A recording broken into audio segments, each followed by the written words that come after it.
Mycket av det som jag pratar om läcker som ett trasigt avloppsrör rakt ner in i Sverige.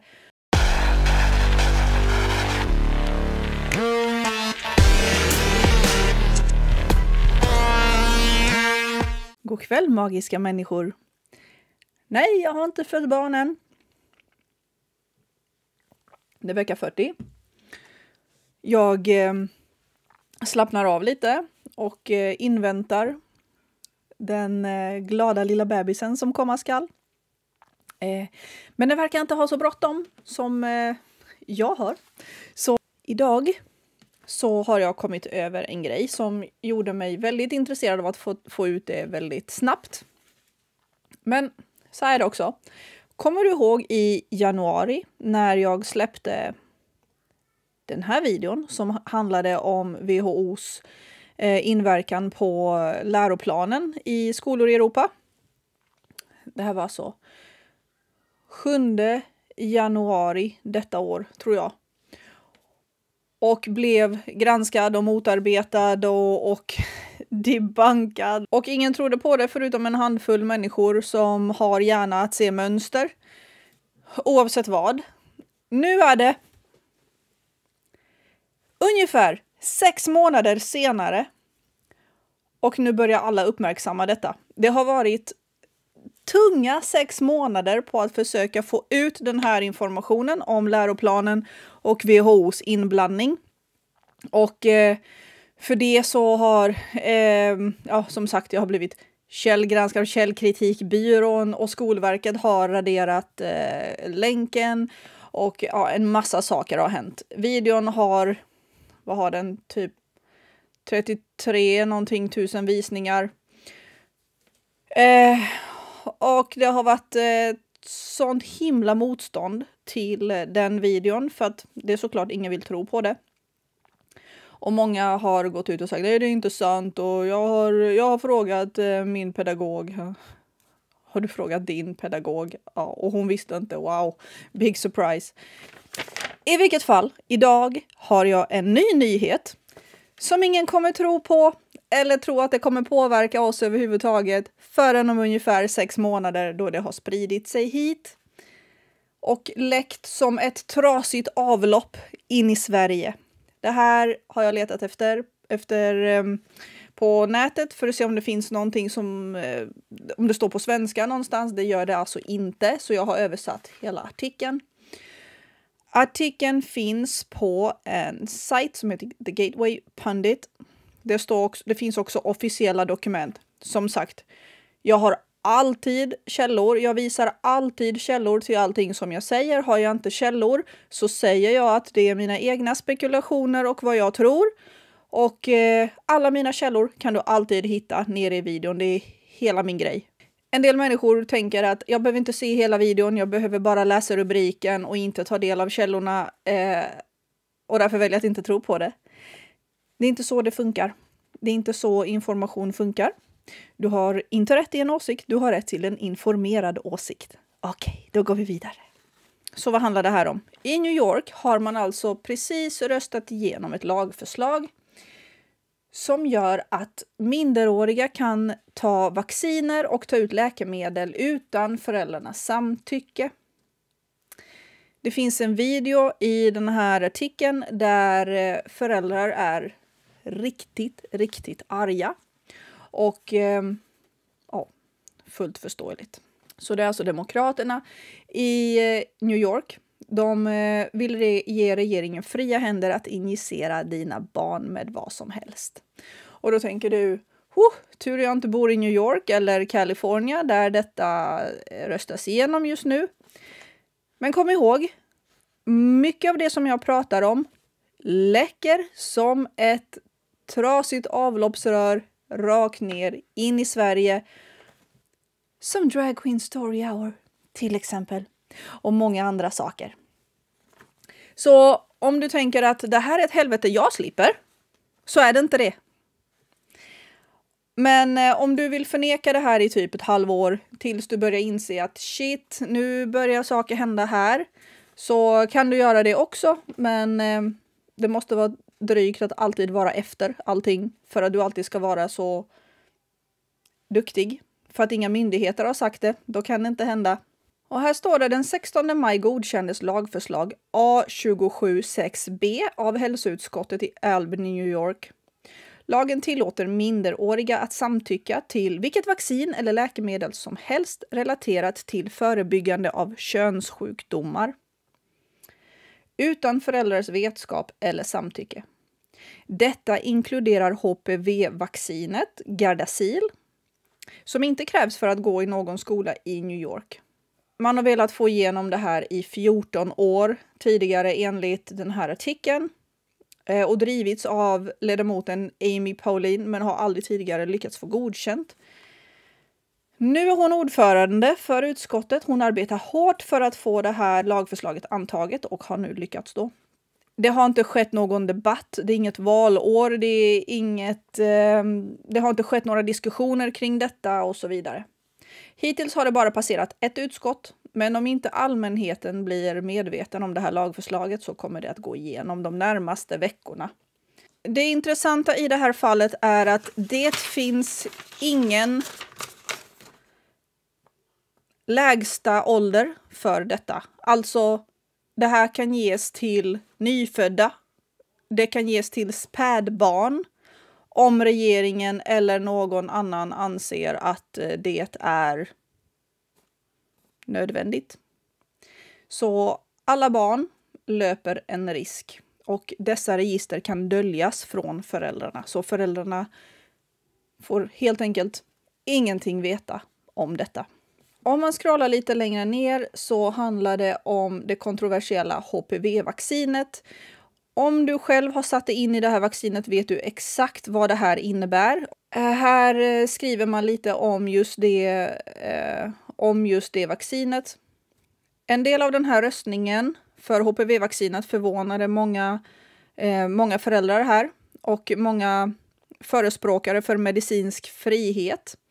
Därför att det här röstades igenom av en församlingsledamot som heter Rodney C. Bichot. Hennes tidigare röstningshistorik har alltid varit att stödja människors och föräldrars rättigheter att bestämma över vilka vacciner de ska ta eller inte. Och runt 2019 så pratade hon själv om hur hon vaccinerades mot mässling som barn men blev smittad med sjukdomen 2 gånger i alla fall och har sedan dess arbetat för att det ska vara frivilligt. Hon har också varit uttalat ett stöd för New York City-arbetare som inte ville ta covid-vaccin för att behålla sina jobb. Men här röstade hon alltså ja för att tillåta barn att vaccineras bakom föräldrarnas rygg. Det går emot allting som hon har sagt tidigare, så vad är det man tänker då?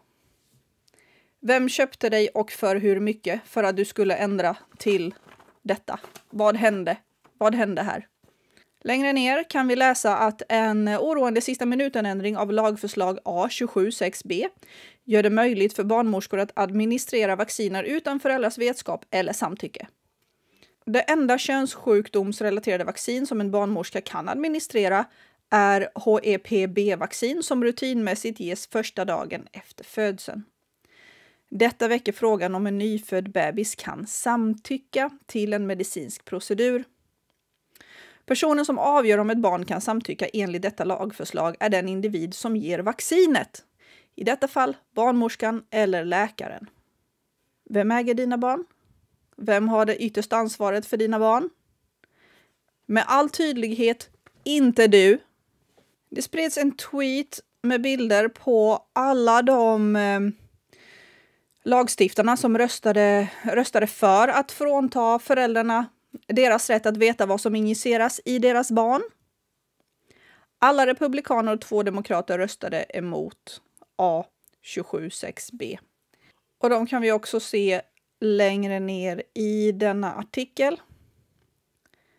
Här är alla de som, här är hon som Amy Pauline. Det är hon som driver hela den här och här är alla som har röstat ja. Så för att det här ska gå igenom, det här har nu röstats igenom i första utskottet. Enligt en organisation som heter Teachers for Choice måste dessa lagförslag fortfarande passera senatens hälso- och sjukvårdsutskott, regelutskotten i båda husen, eventuellt ett andra utskott och få en underskrift av guvernören. Allt det här måste vara löst före den 8 juni när lagstiftningen avslutas för året. Och det står så här: lagförslaget har ingen åldersgräns, vilket innebär att den äldre åldersgränsen kommer att vara den lägsta åldern som tillåts att använda en produkt enligt Food and Drug Administration, FDA. Hepatit B-vaccin ges vid födseln, så det finns ingen åldersgräns. Det här är alltså USA. HPV-vaccinet kan ges vid 9 års ålder. Så dessa lagförslag, den heter S76A och A276B. Dessa skulle bryta mot federal lag. Den ökända lagen som antogs 1986 heter National Childhood Vaccine Injury Act. Den tog bort rättsligt ansvar från vaccintillverkare och personer som administrerar vacciner. Det krävdes också att en vårdpersonal ska tillhandahålla en kopia av informationen som kommer till vaccinet för att en vuxen patient eller ett barn eller ett barns vårdföräldrar, lagliga företrädare, vem det nu än är då, ska kunna ta del av det innan barnet vaccineras. Förra året ogiltig förklarade en federal domstol en lag i Washington DC som tillät att barn i åldern 11 år och äldre ska få ett vaccin utan föräldrarnas samtycke. Det finns också beslut och länkar i den här artikeln och jag kommer också länka allting nedan. Dessa lagförslag, de som jag precis sa, S762A och A276B, skyddar pedofiler genom att underminera lagar om skyldigheten att rapportera. Paulins lag, alltså hon vi såg här uppe nyss, skyddar pedofiler genom att kringgå New Yorks skyldighet att rapportera-lag. Det finns en skyldighet att rapportera för alla som är licensierade, någon sorts licensierad yrkesperson eller vårdpersonal. Och de ska då rapportera misstänkt sexuellt övergrepp mot något barn. Och som de skriver i artikeln här, vilken rationell person som helst skulle misstänka att något var mycket fel om en 9-åring begär en injektion som påstås förebygga en könssjukdom och barnet inte vill att föräldrarna får reda på det. Så vad bör en person med skyldighet att rapportera göra om en 11-åring kommer och säger att de vill ha en medicin eller ett vaccin eller någonting för att förebygga HIV?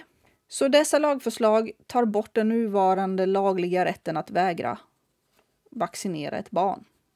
Denna lag tar bort föräldrarna helt och hållet från sitt barns hälso- och sjukvård. Jag vet inte om du kommer ihåg det här, jag nämnde det i en video eller någonstans på mina sociala medier skrev jag ett inlägg om hur föräldrar inte, efter 13 års ålder får de inte längre logga in digitalt för att se sin son eller dotters journal. Och det här har de skickat ut, jag tror det var via Kivra eller 1177 eller någonting sånt, att man skulle gå in och godkänna och skriva på någonting för att sen få din 12, jag tror det är från 12 eller 13 år som du längre inte får se ditt barns journal. Påminner lite om det här, visst. Och som sagt, de gör ingenting helt och hållet pang bom så, utan det går steg för steg för steg. Så till exempel, nu vill de i Sverige att du inte ska se journalen för din 13-åring. Vad händer sen då? Ska en 13-åring ta beslut över vilka läkemedel och vacciner och ingrepp som den gör? Då sänker man det lite till och sen så har vi nyfödda som får olika läkemedel och du har inte en jäkla aning. För dig som inte känner till det, HPV har en fruktansvärd historia med biverkningar. Så det föreslår jag att du går själv in och tittar på. Det står lite om det här, men vi ska inte gå in på just det. En liten notis i artikeln är att HPV-vacciner blev så bekymmersamt och så mycket biverkningar att Japan avslutade sin rekommendation om HPV-vaccination för japanska flickor. Det här var år 2014. Och som de också nämner i artikeln, slutligen, att barn har inte tillräckligt med kunskap om sin egen sjukhistoria. Självklart, de är barn. Det är därför de har föräldrar. De kan inte ge samtycke, givetvis.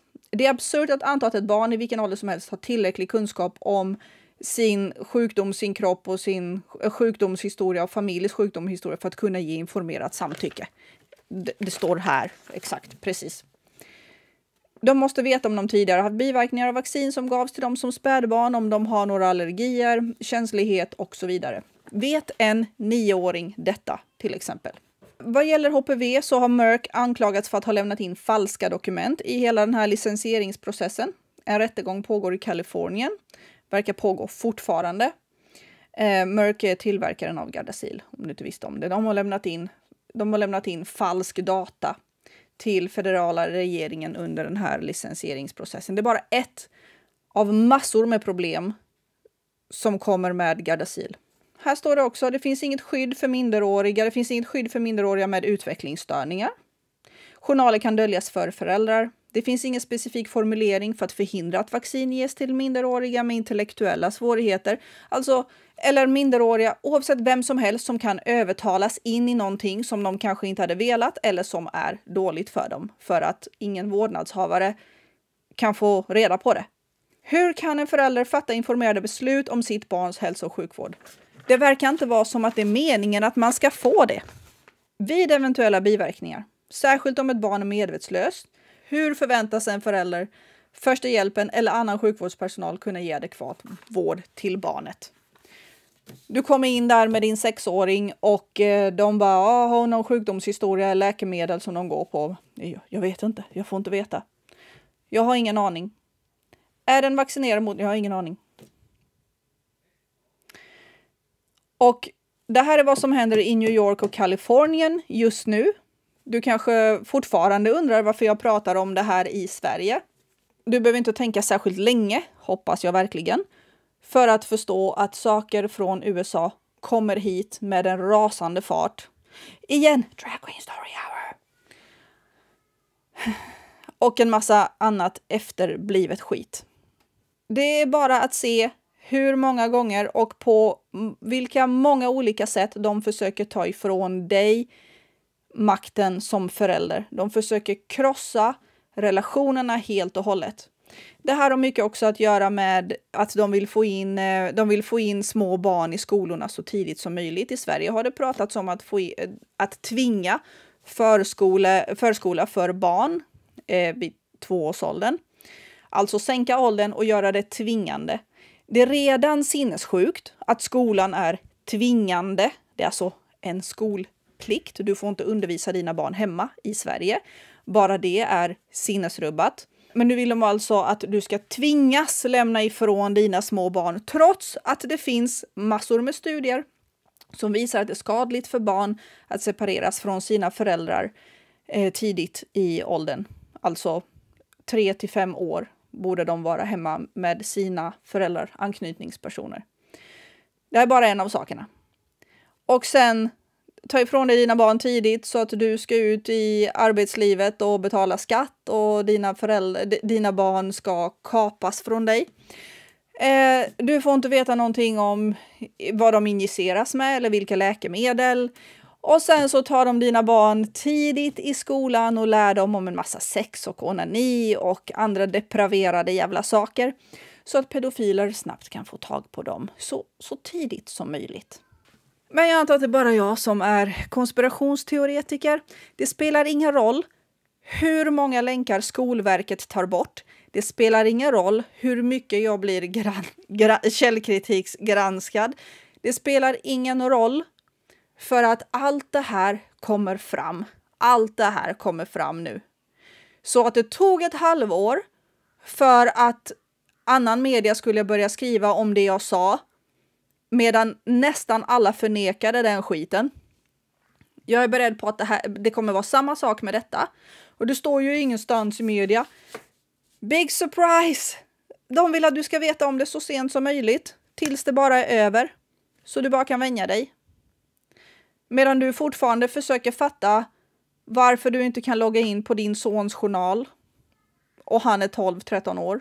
Vad har vi mer? Jag tror att jag sparade gå in på den här tweeten. Det kommer finnas en länk Det finns också en video från själva omröstningen. Där finns namn på alla. Det är ingenting du kan göra här nu för att påverka vad som händer i New York. Och det är inte det jag säger att du ska göra. Det jag säger är att du ska vara beredd och ta reda på vad som händer här också. Just nu händer detta inte här, jag har kollat. Men vad som händer i bakgrunden vet ju inte jag. Jag vet ju att allt det här är organiserat via WHO och att allt det här hänger samman. Du måste hålla reda på vad som händer, för det är väldigt många saker som händer i väldigt hög fart, speciellt kring barn just nu. Det officiella dokumentet finns givetvis nedan. Man tar inte en artikel och utgår ifrån att allting som står där är sant. Därför finns en officiell artikel med dessa lagförslag och hur det har röstats. Nu vill jag inte prata om det här mer. Nu vill jag att du själv går in och läser artikeln och de här sakerna och bildar dig en uppfattning om vad som håller på att hända, varför, hur vi kan förhindra att det händer här. För att jag kan tala om för dig att ingen kommer injicera mina barn med någonting utan min vetskap.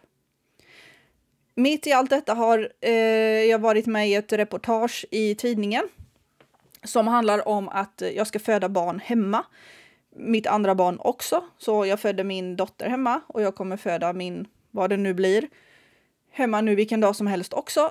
Och det har också varit en massa rabalder kring det. Någon överläkare på förlossningen har sagt att en av de farligaste sakerna man kan göra är att föda barn.